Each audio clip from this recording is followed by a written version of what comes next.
They're both winners. I will tell you right now that if you have someone that has a very good guard, you're going to want to go palm down. Palm up is going to be a solid grip to keep my elbow down. So if I'm thinking more about just passing the leg over and then making sure that my elbow stays low, palm up is going to be your best friend in this scenario.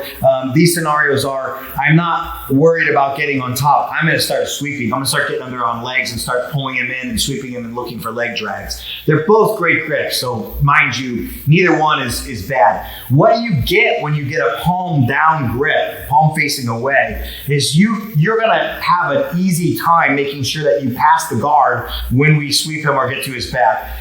So after I make my grip, I pass the leg over the head, which I'll go over in a minute, and then I'm going to get the belt. Once you get the belt, you're ready to go. I'm going to grab the belt with my left hand. I'm getting rid of the calf slicer. We're just going to get rid of it. I'm going to use the belt and a little pendulum kick to bring myself up with the lapel, and away you come. Okay, so when you're here, pull yourself up with this belt grip and make sure that as you hear, I press. I'm going to press my hand and I'm going to come up to the back of the turtle. Notice I didn't let go of this lapel yet because Lance will most likely do a left shoulder roll to get back to the guard. When he does, this lapel is going to be what stops him.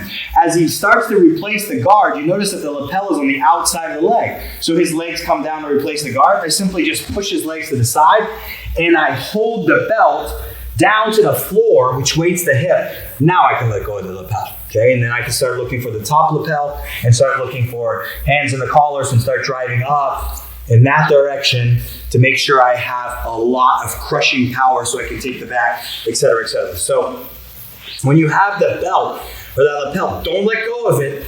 Don't let go of it until you know you're on the turtle. If they roll through, as they roll, you're just going to bring that lapel and throw it down to the floor, and then they've just essentially, you've passed their guard. That belt is essentially a wall. So their leg cannot open up wide enough past that wall. You're going to get a very easy guard pass. So once again, we're in our bear trap setting. So we've set them up the same way, the methods that we've got before. I'm able to get my bear trap. And then again, I take the lapel out. You guys, you can give it to this hand as long as, remember, if I give it to this hand with no control over this leg, then this leg may not be here for very long. Okay, he might be able to backpedal that way and put his knee on the mat and then put this foot on the mat, and then you might be in a little bit of trouble. So just keep that in mind. Typically, I like to keep this overhook and then scoop, and now go get the lapel once you scoop. Okay, we feed the lapel nice and tight to my right hand. And then literally you can take this hand underneath and just pass the leg. Remember, we have the luxury of grip here. I don't need to pass this leg very tight. I have the lapel. So there's no coming back. We just take this lapel over the head, and then my elbow stays in front of his leg and between his leg and mine, and then I get the belt. And now once we have the belt, we're gonna get rid of the calf slicer and come on up. So the calf slicer's out. I pull, press myself now into the turtle position.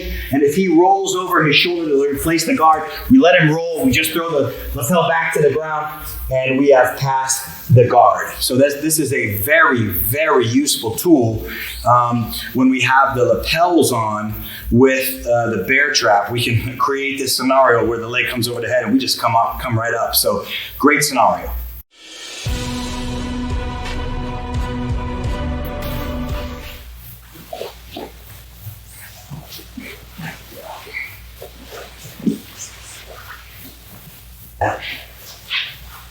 So same roll. Yep. Spin around. Okay, when we're in the bear trap, we, as I mentioned earlier in our no-gi portion, is that you have to be very careful of the berimbolo.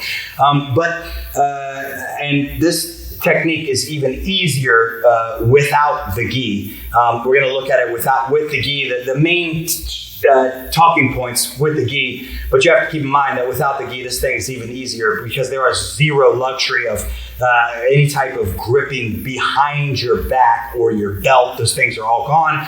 So to create distance just becomes much more easy. So again, we're in the bear trap. Hey, we do have to be careful here. Hey, I'm in the bear trap. What do we need to do to make sure that we do not get berimboloed? We are in, essentially, we could be easily in a berimbolo right now. Again, he's got a deep de la Hiva hook, which is my bear trap hook, and he's got a shin across my waist. Those are the things that he needs, and now he just needs to simply roll his shoulders over there and get under my hips, and now all of a sudden I'm in trouble. So when we pass the arm in, if we have the lapel, again, that's one more barrier that can stop berimbolo. So if we have the luxury of having this lapel, which we had on the previous one of our previous videos, then it's even easier. But here's what we need. When the leg is over here, okay, no matter what, I want to bring the leg around my head, which will put his leg in a scenario that is not favorable for berimbolo. It's already beginning to get out, but not out yet. When the leg is across my body, much easier for him to stay tight. Okay, so when we scoop, that's already beginning to create some problems for him and some separation. When we're really going to create separation is when the leg is passed on this side of our head with our forearm. So without gi,